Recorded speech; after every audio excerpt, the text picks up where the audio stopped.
माताओं बहनों धर्म प्रेमी बंधुओं, इसलिए जब हम प्रातःकाल उठते थे तो हमारे जीवन की चर्या यज्ञ से प्रारंभ हुआ करती थी। राजा दशरथ के दरबार में जब मुनि विश्वामित्र खड़े हुए थे, राजा दशरथ ने मुनि विश्वामित्र को कहा था, जितनी अट्टालिकाएं आप जैसा महल जैसा आश्रम चाहते हैं, मैं वैसा आश्रम आपको बनाकर देने को तैयार हूं मुनि श्रेष्ठ। लेकिन मुनि विश्वामित्र के मन को जरा सा भी स्वार्थ छू तक नहीं गया था।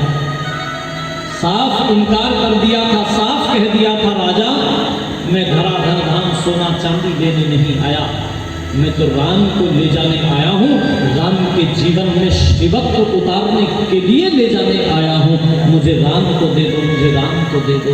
और मैंने सविस्तार इस सारी चर्चा का वर्णन किया था। ले गए थे, तारका का वध श्री राम ने किया। और फिर मुनि विश्वामित्र जब सिद्ध आश्रम में पहुंच गए हैं, तो सिद्ध आश्रम में पहुंच करके मुनि विश्वामित्र ने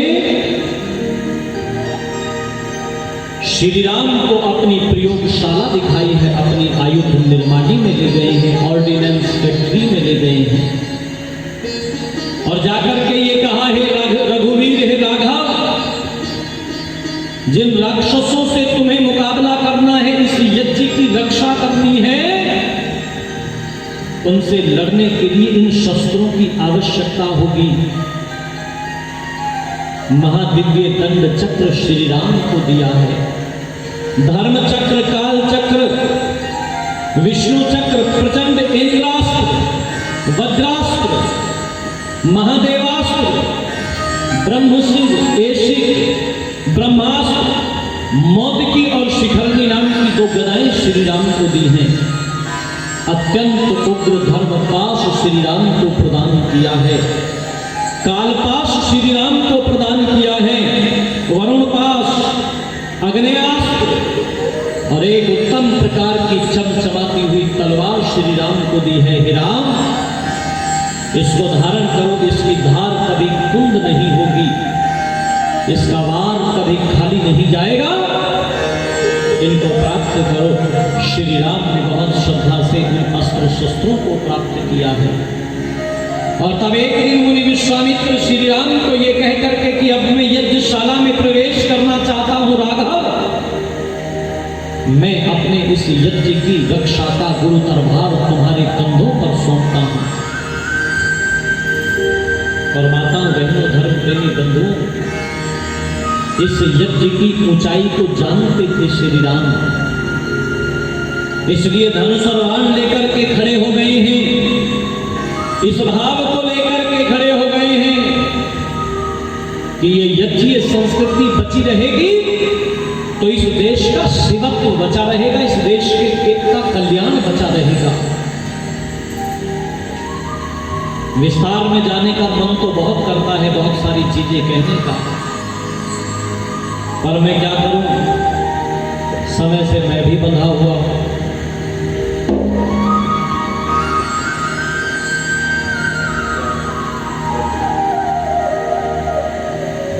श्री राम जानते थे इसकी ऊंचाई को, इसलिए खड़े हो गए।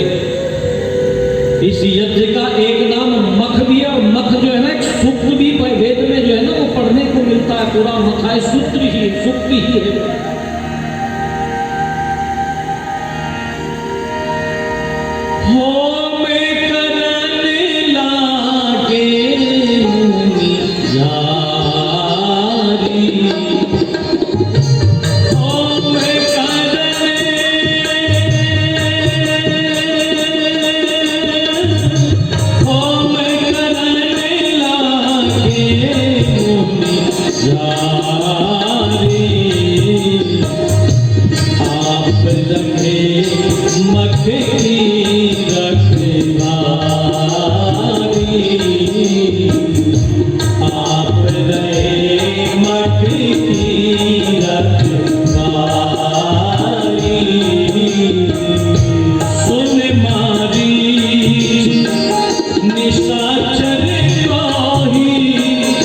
सुन मारी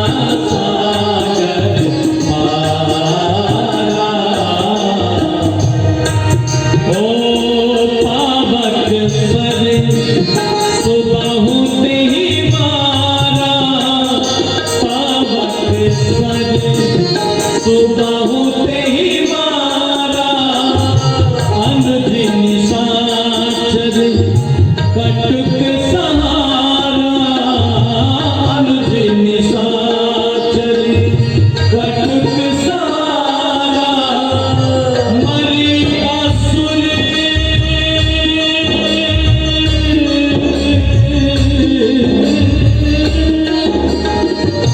मरी असुर निर्भय सारे, स्तुति करहि देव मुनि झारे, स्तुति करहि देव मुनि झारे, स्तुति करहि देव मुनि झारे, स्तुति करहि देव मुनि झारे।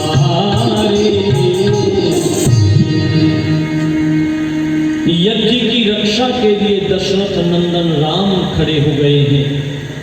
ये कहकर के खड़े हो गए हैं मुनि श्रेष्ठ, निश्चिंत निर्भय होकर के आप यज्ञ करें। दशरथ नंदन राम खड़ा हुआ है यज्ञ की रक्षा के लिए। और जब एक क्षत्रिय खड़ा होता है ना रक्षा के लिए, तो फिर विघ्न और बाधा कोई डाल सके उसकी हिम्मत नहीं है। यज्ञशाला में प्रवेश मुनि श्रेष्ठ ने किया, आचमन किया है बैठ करके यज्ञशाला में। ओम अमृतोपस्त्रणमसि स्वाहा, ओम अमृतापिधानमसि स्वाहा, ओम सत्यम यशः शीर्मय शीर्षदा। सारे मुनिजन उस यज्ञशाला में बैठे हुए थे। स्वाहा स्वाहा की ध्वनि से सारे का सारा जंगल गूंज उठा है। स्तुति प्रार्थना उपासना के मंत्रों का पाठ किया, स्वस्ति वाचन का पाठ किया गया है। दीप प्रज्वलन हुआ, अग्नयाधान हुआ, समिधाधान हुआ, पंचघृत आहुति प्रदान की गई है। स्वाहा स्वाहा स्वाहा स्वाहा, इस ध्वनि से सारा वातावरण गूंज उठा है। और ये जो स्वाहा है ना, इसको आप कभी यज्ञ वेदी पर बैठ करके अंतर मन से कभी बोल करके देखिएगा। जब इस स्वाहा को बहुत आनंदित होकर के, बहुत रम करके इसको जब आप बोलेंगे, तो ये स्वाहा आपको ऐसी लगेगी जैसे मैं बड़ी प्रसन्नता से कह रहा हूँ, वाह वाह वाह वाह। बहुत अच्छा, बहुत आनंद देने वाले हैं ये सारे के सारे मंत्र। इदम अग्नये इदम नमः, तेरा तुझको सौंपते क्या लागत है मौर। आज जो बैठते ही मैंने गीत गुनगुनाया ना, जब आचार्य जी वहां चर्चा कर रहे थे और फिर यहाँ पर आकर के पूज्य स्वामी जी महाराज ने चर्चा की, तो ये गीत कई दिनों के बाद आज मन और मस्तिष्क में आया। और मैंने तभी मन बना लिया था कि आज जब बैठूंगा तो बैठ कर के कहूँगा प्रभु से कि मैं नहीं, मेरा नहीं, ये तन किसी का है दिया, और जो भी अपने पास है वो धन किसी का है दिया। स्वाहा स्वाहा की ध्वनि से वातावरण गूंज उठा। पर याद रखना, ये जो स्वाहा है ना, ये सज्जनों को अच्छी लगा करती है, दुर्जनों को अच्छी बोलो, जोर से बोलो, दुर्जनों को अच्छी नहीं लगती। सदाचारी सज्जन लोगों को ये स्वाहा अच्छी लगती है। मैं निवेदन करने लगा हूं, ये सज्जन महात्मा लोगों को अच्छी लगा करती है, दुर्जनों को ये चीजें अच्छी नहीं लगती। मारीच और सुबाहु नाम के राक्षस जो हमेशा विघ्न और बाधा डाला करते थे, आज भी दौड़े चले आए। और जब दौड़े आए तो श्री राम यज्ञ की रक्षा के लिए खड़े हुए थे, आश्रम की परिधि पर खड़े हुए थे। आते हुए मारीच को देखा तो श्री राम ने कहा, सावधान, वहीं रुक जाओ।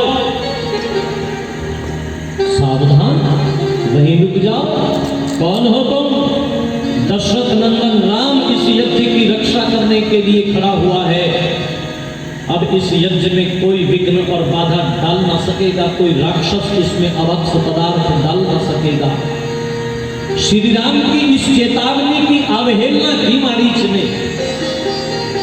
अट्टहास करते हुए जैसे ही आगे बढ़ने की कोशिश की तो श्री राम ने बाण निकाल करके, बिना फरका बाण निकाल करके मारीच को लक्ष्य बना करके बाण छोड़ा।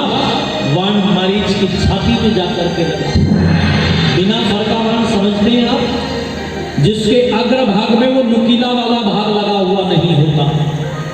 बिना फरका बाण मारा और बाण की चोट कितनी खतरनाक रही होगी।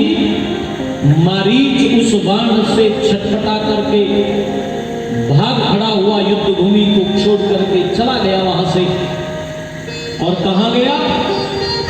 उस सारे के सारे क्षेत्र को छोड़ गया मारीच, सीधा लंकाई जाकर के रुका। इससे पहले मारीच रुका नहीं, गिरा तो कई जगह भागता, लेकिन लंका से पहले नहीं रुका। और बरसों बरस माताओं बहनों धर्म प्रेमी बंधुओं, मेरे राम के मारे हुए बाण की चोट को मारीच बरसों बरस भुला नहीं पाया। जब तक जिया तब तक भुला नहीं पाया। कितनी खतरनाक रही होगी श्री राम के बाण की वो चोट। उस समय पर भी चर्चा करता है जब रावण जो है ना, जनक नंदिनी के हरण का प्रस्ताव लेकर के आया है। श्री राम की भार्या भगवती सीता जी के हरण का प्रस्ताव लेकर के मारीच के पास में जब आया, 2 बार आया मारीच के पास रावण। जब पहली बार आया ना, और उसने आकर के ये कहा कि मैं राम की भार्या का हरण कर लाऊंगा, इसमें सहायता करो मेरी। तो जरा उस समय के वो शब्द पढ़ना कवि वाल्मीकि रामायण को उठा करके। मारीच ने ये कहा, लंकेश, कौन व्यक्ति है जो तुम्हें इस दुनिया में जीवित नहीं देखना चाहता?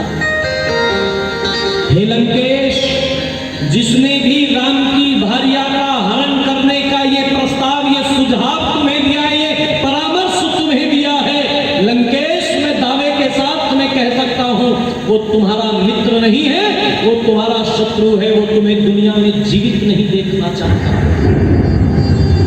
इतना ही नहीं, वो कहता है, लंकेश, तुमने इस दशरथ नंदन राम को देखा नहीं है, मैंने देखा है उसे। और कब देखा है? तो जरा शब्द सुनिएगा। यूं बोला, मैंने तब देखा है जब उस दशरथ नंदन राम ने युवावस्था की दहलीज पर कदम मात्र रखा था। अभी पूर्ण यौवन को प्राप्त नहीं किया था श्री राम ने। युवावस्था की दहलीज पर कदम रखा था श्री राम ने। 15 वर्ष की उम्र थी जब मुनि विश्वामित्र लाए। ये दहलीज ही तो है साहब युवावस्था की। यूं बोला कि युवावस्था की दहलीज पर कदम मात्र रखा था उसने, मैंने तब उस दशरथ नंदन राम को देखा है। हे लंकेश, वो दशरथ नंदन राम हाथी के सूंड जैसी विशाल भुजाओं में जिस समय पर धनुष और बाण लेकर के खड़ा होता है, ऐसा लगता है, ऐसा लगता है, ऐसा लगता है मानो जैसे काल ने साक्षात राम का रूप धारण कर लिया है, जैसे काल ने साक्षात राम का रूप धारण कर लिया है। लंकेश, उसके द्वारा मारे गए बाण की चोट आज भी मुझे साउती है। जब पूर्वा हवा चलती है लंकेश, तो मैं ही जानता हूं मेरे कालजे में कितना दर्द होता है। आज तो उसने पूर्ण यौवन को प्राप्त कर लिया है। आज तो वो सारे अस्त्र शस्त्रों से सुसज्जित है और उसकी भार्या का हरण करने का विचार कर रहे हो आप। मैं निवेदन करने लगा हूं, बरसों बरस मारीच राम के मारे हुए बाण की चोट को भुला न सका। भाग गया रण क्षेत्र को छोड़ करके, उस भूमि को छोड़ करके, और सुबाहु में आगे बढ़कर के श्री राम के ऊपर बाणों का प्रहार करना चाहा। तो श्री राम ने सुबाहु को रथ के सहित सुबाहु को अग्निबाण मारा, तो रथ के सहित राख के ढेर में परिवर्तित कर दिया, जला करके खाक कर दिया। सारे राक्षस की सारी स्थिति को देख करके युद्ध को छोड़ करके भाग उठे। मुनि विश्वामित्र ने निष्कंटक होकर के अपना यज्ञ संपन्न किया। और जब यज्ञ पूरा हो गया तो स्तुति कर ही देव मुनि श्री राम की स्तुति कर रहे हैं। हे राघव, धन्य है वो माँ जिसने तुम्हारे जैसे पुत्र को जन्म दिया।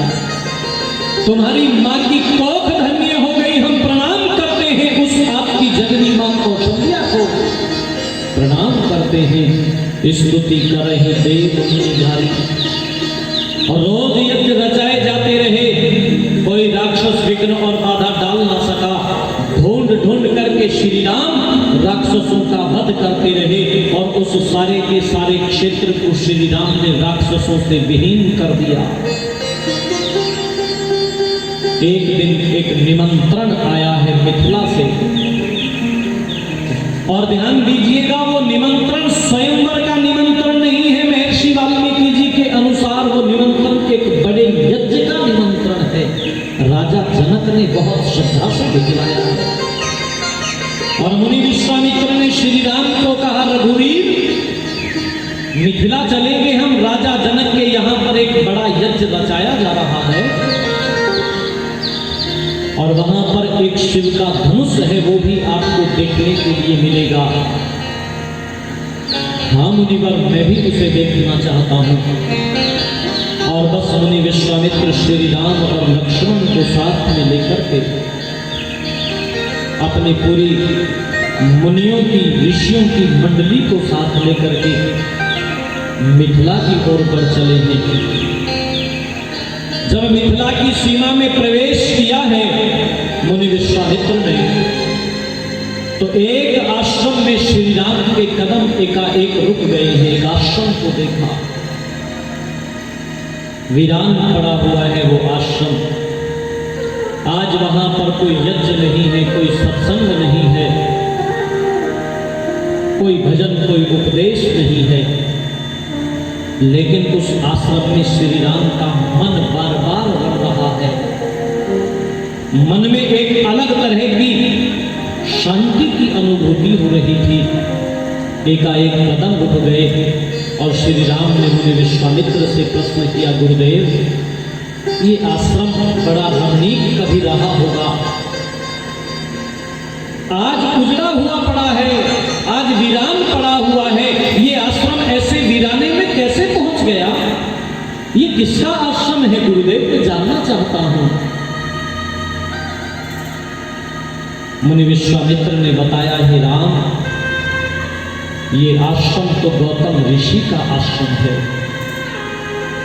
तुम ठीक कहते हो रघुवीर, ये आश्रम वास्तव में कभी अपनी बहुत निष्ठा को प्राप्त था, कभी अपनी बहुत ऊंचाइयों को प्राप्त था। ये आश्रम, बड़े बड़े याग यहां हुआ करते थे। ये आश्रम इस स्थिति में कैसे पहुंच गया? मुनि कहां चले गए? मुनि इस आश्रम को छोड़ करके चले गए। अब वो इस आश्रम में नहीं रहते हैं।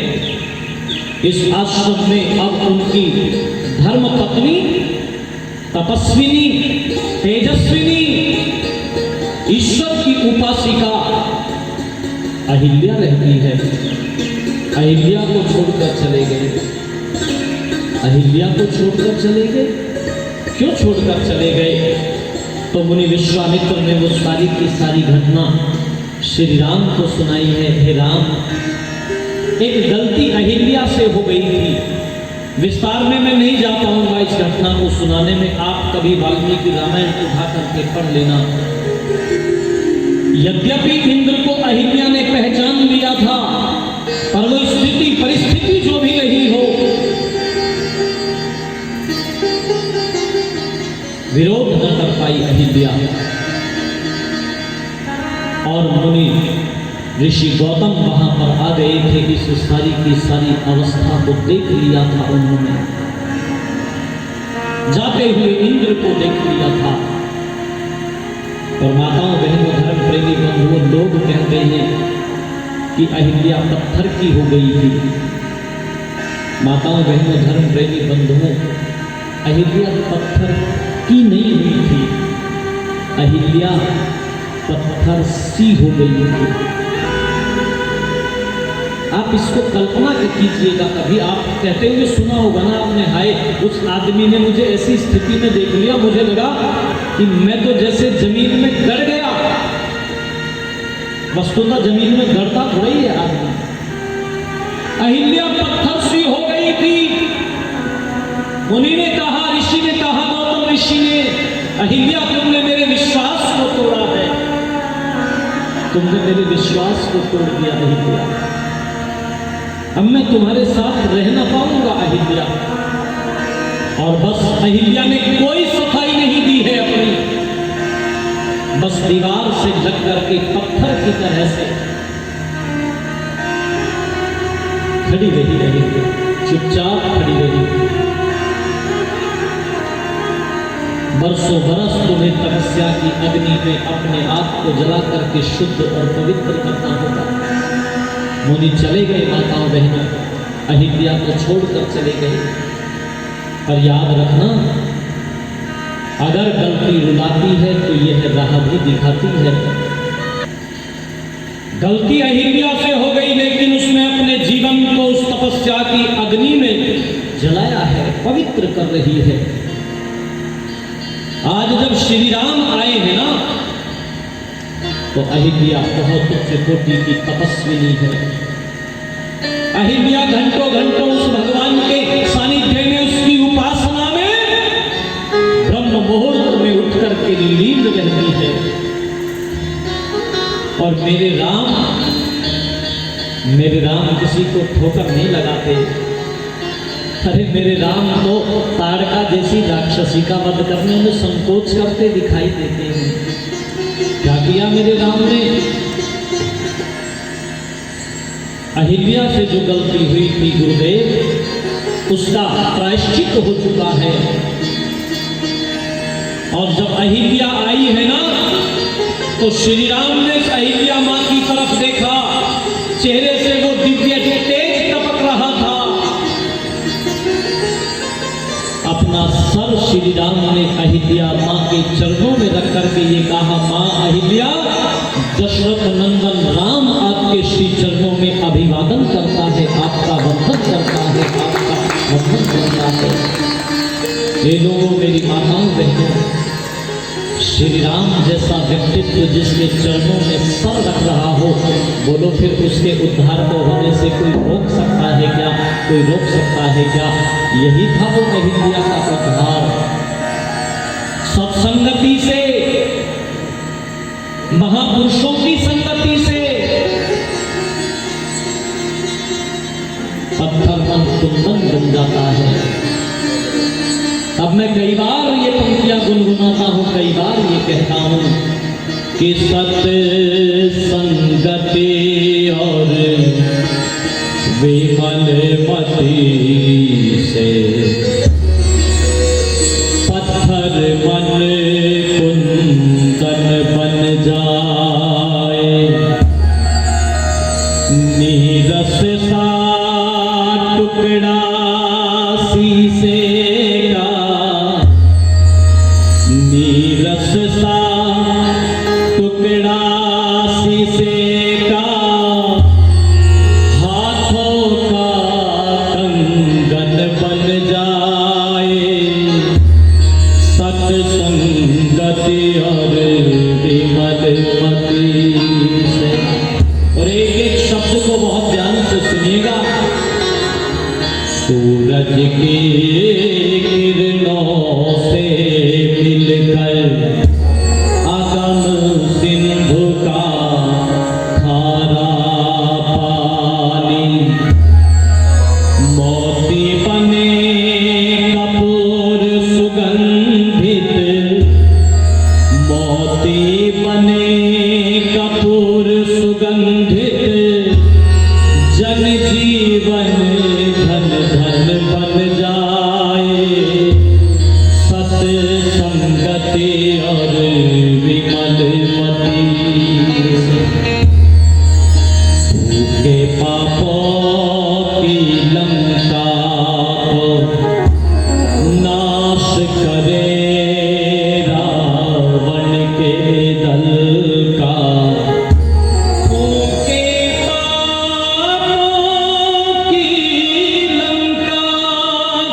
कि एक सपूत मिटा सकता है इतिहासों के काले धब्बे। एक सपूत मिटा सकता है इतिहासों के काले धब्बे।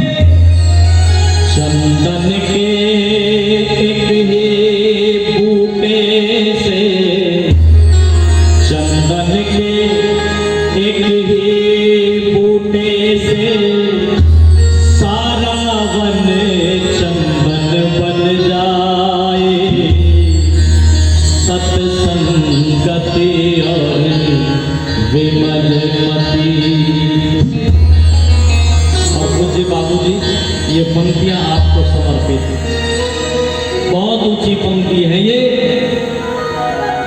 कि जीवन का कल्याण छिपा है केवल संतों की वाणी में।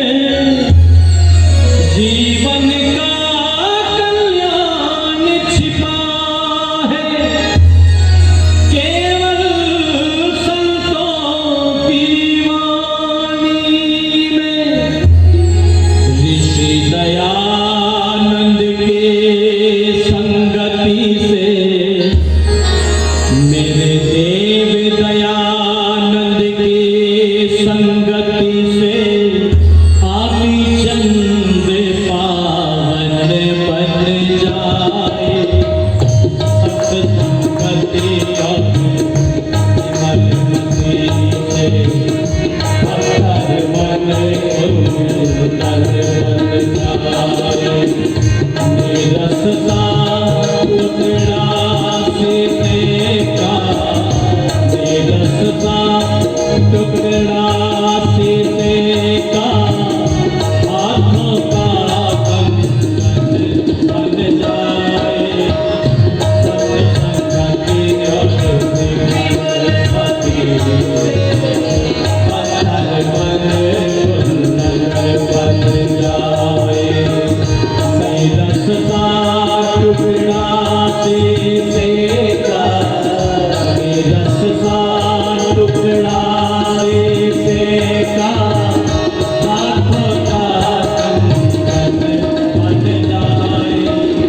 सत्संगति और विमलमति से पत्थर मन कुंदन बन जाए। सत्संगति और विमलमति से पत्थर बन कुंदन बन जाए। सत्संगति और विमलमति से।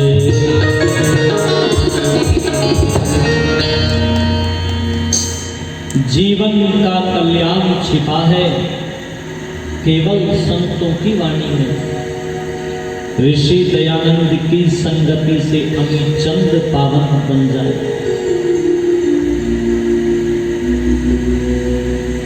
पाकिस्तान में अब तो वो जिला चला गया झेलम। वहां पर ऋषिवर देव दयानंद जी महाराज का व्याख्यान हो रहा था। एक अमीचंद नाम का तहसीलदार आकर के ऋषि से निवेदन करता है, महाराज यदि अनुमति हो तो एक भजन सुना दूं मैं आपके व्याख्यान से पहले। ऋषि ने सहज भाव से अनुमति दे दी थी, सुना दो। अमीचंद ने भजन सुनाया तो समा बांध दिया। गजब का गाता था अमीचंद, पर गाता ही गाता था और सब मामला गड़बड़ था। स्थिति यूं थी, किसी एक व्यक्ति से किसी ने कहा मैं आपका जीवन चरित्र लिखना चाहता हूं। उसने कहा जीवन ही जीवन है मेरे पास में, चरित्र ना मेरे पास। अमीचंद गाता, देखो मैं कई बार कहा करता हूं कि भगवान सबको सब कुछ नहीं देता, पर सबको कुछ ना कुछ जरूर देता है। दुनिया में एक भी आदमी आपको ऐसा नहीं मिलेगा जिसको भगवान ने कुछ विशेष न दिया हो, बस उसको पहचानने की जरूरत है। अमीचंद गाता बहुत लेकिन जब ऋषि का प्रवचन हो गया उसके बाद ऋषि के जो भक्त थे, वहां आयोजक थे, उन्होंने बताया महाराज दुर्गुणों की खान है ये आदमी, सारे दुर्गुण इस आदमी के जीवन में है, बहुत बेकार बहुत खराब आदमी है। किसको समय दे दिया ऋषि ने? ऋषि ने कहा अच्छा। सारे जो कुछ बात थी वो सारी ऋषि को बता दी, लेकिन अगले दिन फिर व्याख्यान का समय जब हुआ और व्याख्यान से पहले अमीचंद उपस्थित था, वहां पर सारे के सारे जो आयोजक थे वो विचार कर रहे थे कि आज अमीचंद को मौका नहीं मिलेगा और डांट पड़ेगी सो अलग। अमीचंद अपने स्थान से उठ गया, ऋषि के पास में पहुंच गया है और जाकर के निवेदन करने लगा है, महर्षि यदि अनुमति हो तो एक भजन आज फिर सुना दो। भक्त सोच रहे हैं अब एक डांट पड़ने वाली है अमीचंद को, लेकिन वो नहीं जानते थे कि जिस अमीचंद को उस परमपिता परमात्मा ने अपनी सृष्टि से नहीं निकाला, उस अमीचंद को दयालु दयानंद भला अपनी दृष्टि से कैसे निकाल सकते थे, अपनी दृष्टि से कैसे निकाल सकते थे। सहज भाव से ऋषि ने कह दिया सुना दो। अमीचंद ने भजन सुनाया और भजन ऐसा सुनाया कि समा बांध दिया अमीचंद ने। और जब भजन समाप्त हो गया, ऋषि के चरणों में अभिवादन करके अमीचंद बैठना चाहता है। जब ऋषि चरणों में अभिवादन करने के लिए उपस्थित हुआ तो ऋषि ने अमीचंद के कंधे पर हाथ रखा और कोई लंबा चौड़ा उपदेश नहीं दिया, केवल एक वाक्य कहा। अमीचंद की आंखों में आंखें डाल करके ऋषि ने कहा था, अमीचंद तू है तो हीरा पर कीचड़ में पड़ा हुआ है, कीचड़ में पड़ा हुआ है। ओहो, इस वाक्य ने अमीचंद के अंतर मन तक दस्तक दी थी। अपने स्थान पर आकर के तो बैठ गया अमीचंद, पर कानों में ये शब्द बार बार गूंजते रहे, अमीचंद तू है तो हीरा पर कीचड़ में पड़ा हुआ है। एक बार तो अमीचंद ने अपने कपड़ों को देखा, ये रास्ते में आते हुए कीचड़ तो नहीं लग गया, कहीं से लग गया हो कभी, पर कीचड़ वस्त्रों में नहीं था, कीचड़ तो व्यवहार में था, कीचड़ तो जीवन में था। शब्द गूंजते रहे, घर आ गया व्याख्यान के बाद अमीचंद, कीचड़ में पड़ा हुआ क्या है मेरे जीवन में कीचड़। घर आया और सामने जब घर में शराब की सजी हुई बोतलों पर निगाह पड़ी अमीचंद की, तो हिला दिया अमीचंद को अंदर तक इन वाक्यों ने, इन शब्दों ने। अमीचंद तू है तो हीरा पर कीचड़ में पड़ा हुआ है, ओहो यही है मेरे जीवन का कीचड़। ऋषि को पता लग गया है यही है कीचड़ मेरे जीवन में। हे ऋषिवर, अमीचंद हीरा बन करके दिखाएगा, मैं इस कीचड़ को निकाल फेंकूंगा अपने जीवन से। और लोगों, शराब की बोतलों को उठा उठा करके फेंकना शुरू कर दिया अमीचंद। भरी हुई बोतलें तोड़ रहा है। पास में रहने वाले जो पड़ोसी थे, आसपास में रहने वाले जो पड़ोसी थे, उन्होंने जब भरी हुई बोतलों को तोड़ते हुए अमीचंद को देखा तो आपस में चर्चा करने लगे, भाई ऐसा लगता है कि आज अमीचंद को ज्यादा चढ़ गई, ज्यादा पी गया अमीचंद, क्योंकि आज इसे खाली और भरी बोतल का ही पता नहीं लग रहा। आज तक तो अमीचंद जब बोतलें फेंका करता था तो खाली बोतलें फेंका करता था, लेकिन आज इतना नशा चढ़ गया, इतनी चढ़ गई है कि आज तो खाली और भरी का अंतर ही पता नहीं है।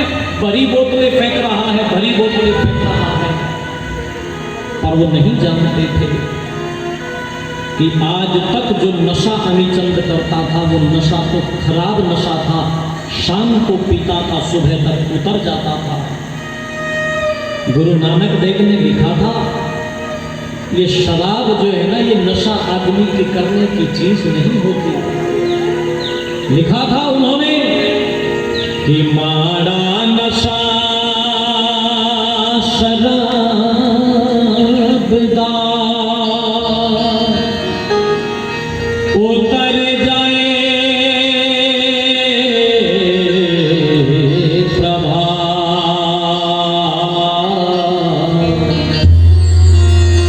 नाम कुमारी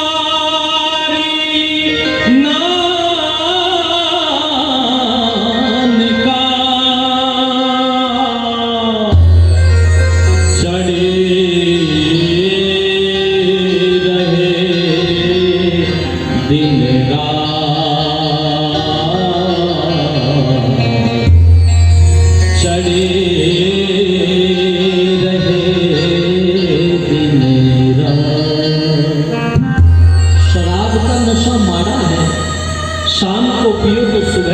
उतर जाती है और बर्बाद करती है, व्यक्ति को बर्बादी की तरफ लेकर के जाती है। पूरा तो अवकाश नहीं है कि पूरी गीत पंक्तियां सुनाऊं, कभी हरियाणवी में पंक्तियां लिखी थी, हरियाणवी तर्ज में वो पंक्तियां हैं, कई बार स्वामी जी ने तो कई बार सुनी है, मैं कई बार गुनगुनाता हूँ। क्या पीवे और क्यों पीवे, या चीज नहीं तेरे पीने की, घर कर क्यों बर्बाद दुनिया, तन कदर करी ना जीने। नाश की निशानी है ये नशा। इस छोटी सी बोतल अंदर राजधानियां डूब गई, घर पे उल्लू बोलने लगे, सुख की निशानियां डूब गई। ऊंचे खानदान वालों की श्रेष्ठ कहानियां डूब गई, सुंदर स्वस्थ गठिले बदन चढ़ती नौजवानियां डूब गई। तेरा बट्टी अंदर क्यों झोंके तू, कमाई खून पसीने की, घर कर क्यों बर्बाद दुनिया, तन कदर करी ना जीने। आदमी के पीने की चीज नहीं है शराब, शाम को पियो तो सुबह तक उतर जाती है। मेरी आवाज बहुत दूर तक जा रही होगी इस माइक के माध्यम से, इस लाउड स्पीकर के माध्यम से। बाजार में किसी माँ का बेटा, किसी पिता की पगड़ी कोई सुनता हो तो मेरी अपील तो सुन ले। शराब आदमी के पीने की चीज नहीं है, ये बर्बादी की तरफ लेकर के जाती है। पिता की पगड़ी को सरे बाजार नीचा दिखाती है, माँ की कोख को सरे बाजार ल जाती है। ये नशा अपने जीवन से छोड़ देना। अरे नशा करना ही है तो भगवान की भक्ति का नशा करना, नशा करना ही है तो राष्ट्र की भक्ति का नशा करना।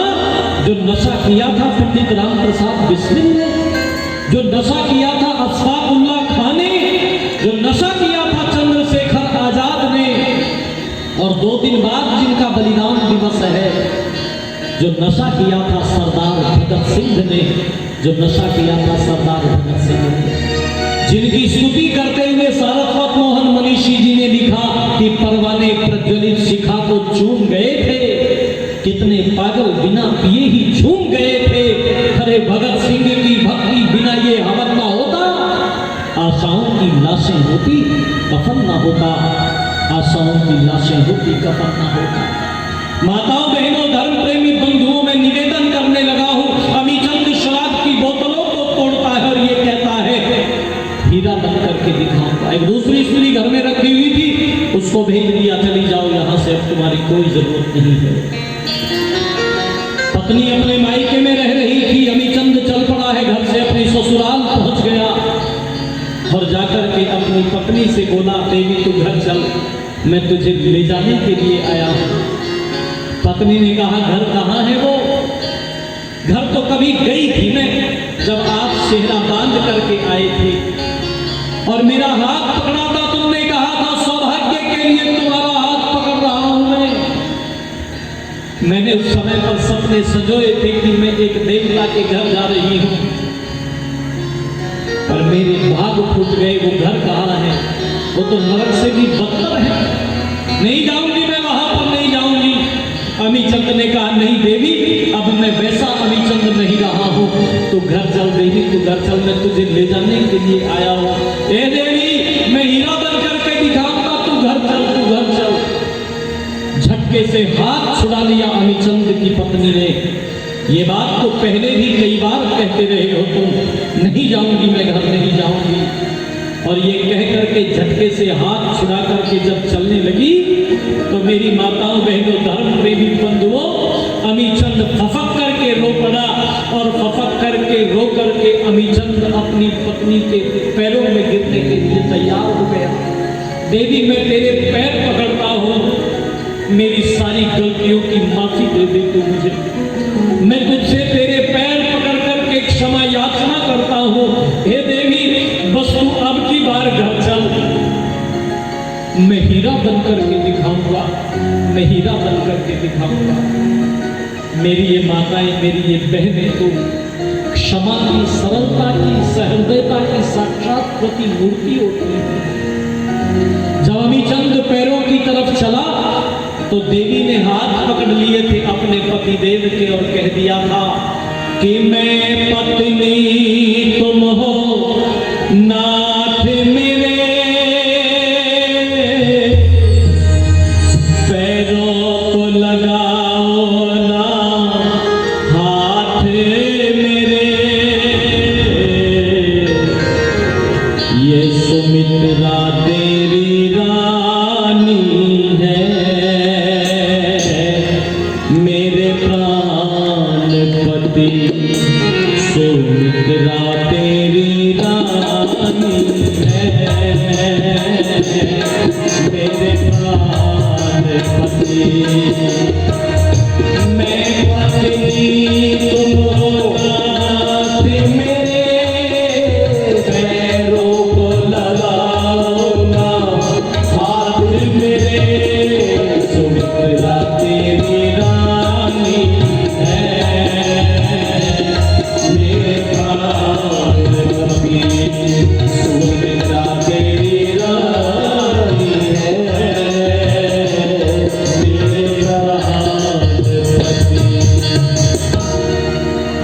जीवन का कल्याण छिपा है केवल संतों की वाणी में, ऋषि दयानंद की संगति से अमीचंद पावन बन जाए। आर्य समाज का सबसे पहला भजनोपदेशक बना वो, जिसको आगे चल करके दुनिया के लोगों ने भक्त अमीचंद के नाम से जाना। प्रभु की भक्ति के गीत लिख लिख करके गाता था, आज मिल सब गीत गाओ उस प्रभु के धन्यवाद। जीवन का कांटा बदल जाता है माताओं बहनों धर्म प्रेमी बंधुओं। यही था वो अहिल्या का उद्धार। श्री राम ने श्री चरणों में सर रख करके कह दिया था, माते प्रणाम स्वीकार करें। और ध्यान दीजिएगा अहिल्या का एक बेटा भी है जो राजा दशरथ की मंत्री परिषद का सुयोग्य सदस्य है, जिसका नाम है शतानंद। श्री राम का धन्यवाद करते हुए कहता है, हे राघव, हे रघुवीर, मैं जन्म जन्मांतर तक आपके इस ऋण को चुका न सकूंगा, हमेशा कृतज्ञ रहूंगा। मेरी माँ के खोए हुए सम्मान को आपने वापस दिलाया, मैं आपका कृतज्ञ रहूंगा, आपका आभारी रहूंगा, हमेशा आपका आभारी रहूंगा। माताओं बहनों धर्म प्रेमी बंधुओं, मिथिला में श्री राम ने गुरुवर विश्वामित्र जी के साथ में प्रवेश किया है। राजा जनक मुनिश्रेष्ठ का स्वागत कर रहे हैं और परिचय प्राप्त कर रहे हैं। ये दोनों सुकुमार मेरी दृष्टि बार बार बरबस ही जिनकी तरफ बार बार जाती है, बार बार जिनके व्यक्तित्व को देखने के लिए मेरा मन मुझे बाधित करता है, प्रेरित करता है। ये दोनों सुकुमार कौन हैं? तो मुनि विश्वामित्र ने परिचय कराया, ये दशरथ नंदन राम हैं जिन्होंने मेरे यज्ञ की रक्षा की है, और ये इन्हीं के अनुज वीरबल लक्ष्मण हैं जो हमेशा भैया के साथ में हमेशा साई की तरह से रहते हैं। और हे राजन, यहाँ पर इस यज्ञ में आए हैं, उस शिव के धनुष को देखने की इच्छा लेकर के आए हैं। ध्यान देना, राजा जनक की जो बेटी है भगवती सीता, वो वीर शुल्का है, बहुत योग्य बेटी है, बहुत सुयोग्य बेटी है। और राजा जनक ने ये प्रतिज्ञा की थी कि अयोग्य व्यक्ति के हाथ में अपनी बेटी का हाथ हाथ में हाथ दूंगा। और ये शर्त रखी थी कि जो शिव के धनुष को उठा करके उस पर प्रत्यंचा चढ़ा देगा, उसके साथ में राजा जनक अपनी बेटी भगवती सीता को ब्याह देगा। ध्यान देना, ऋषि देव दयानंद जी महाराज को जब अमर ग्रंथ सत्यार्थ प्रकाश के चतुर्थ समुल्लास में आप पढ़ेंगे, जहां ऋषि गृहस्थ आश्रम की चर्चा कर रहे हैं, तो ऋषि इस गुणकर्म स्वभाव को मिलाकर के विवाह करने की पैरवी करते हुए दिखाई देते हैं। और कहां तक कहते हैं? यहां तक कहते हैं चाहे बेटा अथवा बेटी जीवन पर्यंत घर में कुंवारे बैठे रहे, यदि उनके गुणकर्म स्वभाव नहीं मिलते तो विवाह मत करना। कल पूज्यपाद स्वामी आर्य वैश्य महाराज चर्चा कर रहे थे कि मेरे ऋषि ने डिंडिम उद्घोष किया था, ए दुनिया के लोगों, दयानंद अपनी बात बताने के लिए नहीं आया, ब्रह्मा से लेकर के जैमिनी ऋषि पर्यंत जो ऋषियों का मंतव्य है, मैं वो बातें बताने के लिए आया हूं, मैं वो चर्चा करने के लिए आया हूं। राजा जनक की चर्चा करने लगा हूं। राजा ने ये कहा, बिना गुणकर्म स्वभाव मिलाए अपनी बेटी का विवाह नहीं करूंगा। और ध्यान दीजिएगा, जब बाबा तुलसी को पढ़ते हैं तो उन्होंने बहुत सारे राजा एक जगह पर इकट्ठे कर दिए, जिसको हम सीता स्वयंवर के नाम से जानते हैं, चर्चा उसकी की जाती है। लेकिन जब वाल्मीकि रामायण को पढ़ते हैं तो वाल्मीकि रामायण के अनुसार अलग अलग समय पर राजा आते रहे, राजकुमार आते रहे हैं। राजा जनक ये बता रहे हैं, आते रहे, उठाने की कोशिश करते रहे, परंतु घोर निराशा ही हाथ लगी मुझे। और अब तो मेरा मन करता है कि मैं कह दूं कि हे देश देश के राजागण, हम किसे कहे बलशाली है, और हमको तो ऐसा लगता है पृथ्वी वीरों से खाली है। इसलिए वीरता से शून्य हो गई है मुनि श्रेष्ठ, ऐसा लगता है। कोई प्रत्यंचा चढ़ा नहीं पाया, और मुनिवर उन धूर्त राजाओं ने एक बार तो सब राजाओं ने मिलकर के मेरी मिथिला को चारों तरफ से घेर दिया, जबरदस्ती सिया को ले जाएंगे, लेकिन मैंने उनके साथ में युद्ध किया। अयोग्य व्यक्ति के हाथ में अपनी बेटी का हाथ नहीं दूंगा, हाथ नहीं दूंगा। गुणकर्म स्वभाव मिलाकर के विवाह किए जाते थे। राजा जनक ने कहा, मेरी बेटी वीर शुभ का है, अयोग्य व्यक्ति के हाथ में अपनी बेटी का हाथ नहीं दूंगा। मुनि विश्वामित्र ने कहा, श्री राम भी उस धनुष को देखना चाहते हैं। ले जाया गया है श्री राम को उस धनुष के पास, और मुनि विश्वामित्र ने आदेश दिया है, हे राघव, इस धनुष को उठा करके इस पर प्रत्यंचा चढ़ा करके राजा जनक को चिंता से मुक्त करो। ओहो, आगे बढ़कर के श्री राम ने एक परिक्रमा उस शिव के धनुष की है। देखना चाहते हैं किस एंगल पर धनुष रखा हुआ है। और फिर श्री राम ने आगे बढ़कर के बहुत सहज भाव से शिव के धनुष को उठा दिया है। जो सारे लोग खड़े हुए थे, मंत्री परिषद खड़ी हुई थी, सम्मानित सदस्य खड़े हुए थे, उनकी धड़कन जो है ना वो रुकी हुई है, सांस रुका हुआ है। उठा तो दिया, क्योंकि वो सारे के सारे लोग श्री राम के व्यक्तित्व को देख करके, श्री राम की तेजस्विता को देख करके मन ही मन ये विचार कर चुके थे कि इन जैसा तपस्वी, इन जैसा तेजस्वी दैदिप्यमान युवक आज तक मिथिला में नहीं आया। यही है जनक नंदिनी के लिए योग्य वर। परंतु शर्त लगी हुई है, बिना शर्त के वर को वर कैसे बनाया जाए। तो इसलिए सांसें रुकी हुई है। उठा तो लिया, एक दूसरे की तरफ देख रहे हैं, हाँ उठा लिया। एक ने कहा, उठा तो पहले भी बहुत सारा ने लिया है, उठाना थोड़ी, इसका प्रत्यंचा भी तो चढ़ानी है। उठा तो पहले भी लिया था। बोले रे, एक आदमी तो उठाया था, एक आदमी के तो हाथ ही फंसे रह गए थे, उसने हाथ निकलवाओ मेरे। एक बोला हाथ ना निकले, इसके तो काटने पड़ेंगे हाथ। उठा लिया। और श्री राम ने बहुत सहज भाव से जब उस पर प्रत्यंचा चढ़ाने के लिए धनुष को झुकाना शुरू किया, तो श्री राम के बाजूबल के सामने शिव का धनुष कमजोर सिद्ध हुआ, बीच से टूट करके धड़ाम से दो टुकड़े हो गए। और तब निकल के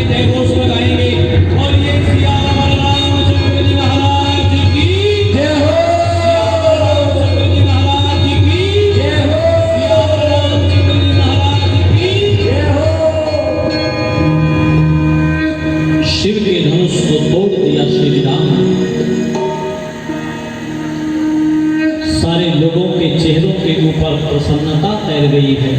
वाह वाह कर उठे हैं, साधु साधु कर उठे हैं। जनक नंदिनी के लिए सुयोग्य वर मिल गया है, सुयोग्य वर मिल गया है। और फिर मुनि विश्वामित्र ने दूतों को भेज दिया है अयोध्या के लिए, और अयोध्या दूत अनुमति मांगने के लिए नहीं गए हैं, बल्कि लग्न पत्रिका लेकर के गए हैं।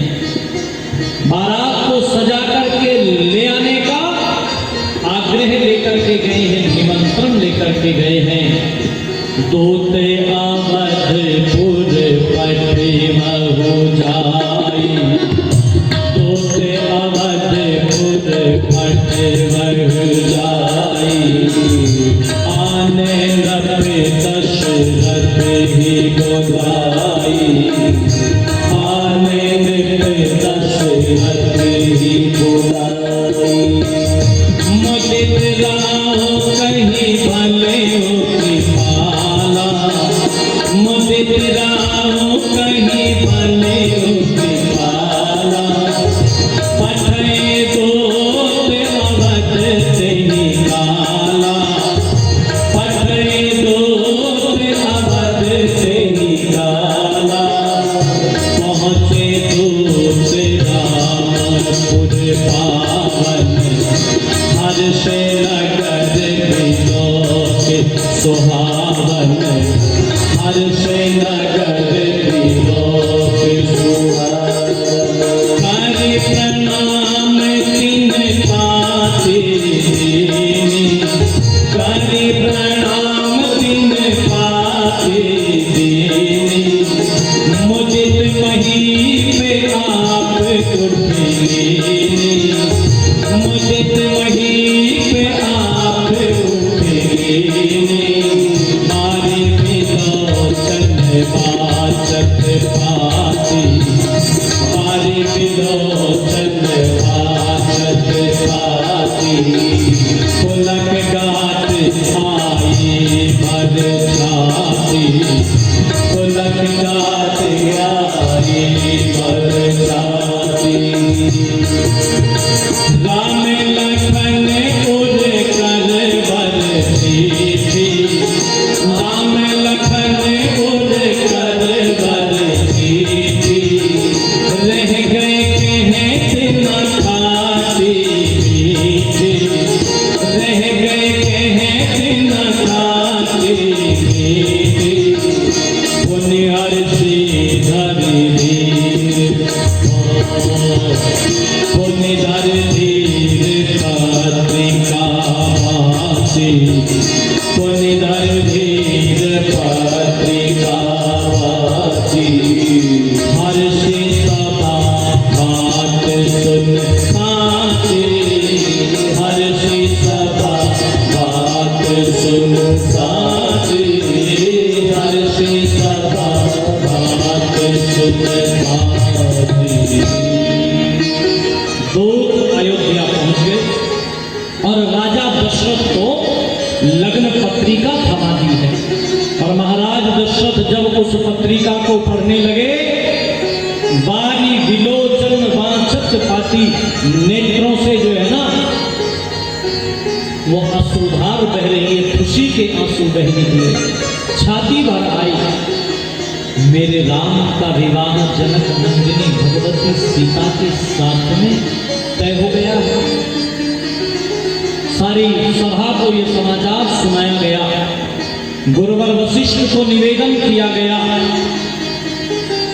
आर्य सुमंत को निवेदन किया गया। बरयात्रा की तैयारी की जाए और माताओं बहनों धर्म प्रेमी बंधुओं, बारात सज गई है। अयोध्या से मिथिला के लिए बारात सज गई है।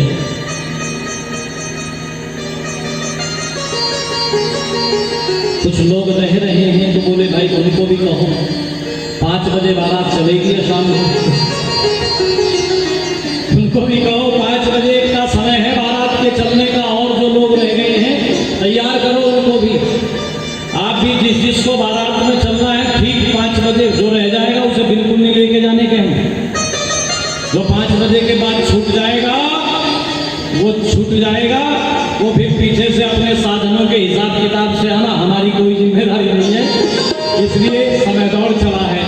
इस समय की कथा यहीं पर विराम लेगी और शाम की कथा में श्री राम के उस प्रसंग में हम चलेंगे। अयोध्या से बारात सज करके मिथिला पहुंचेगी और कैसे उस बारात का स्वागत होगा, कैसे उस बारात का सत्कार किया जाएगा और कैसे भगवती सीता और श्री राम का वो विवाह संपन्न होगा, इसकी चर्चा सायंकालीन सभा में आपसे करूँगा। इस समय पर इन्हीं शब्दों के साथ वाणी को विराम। इति ओम।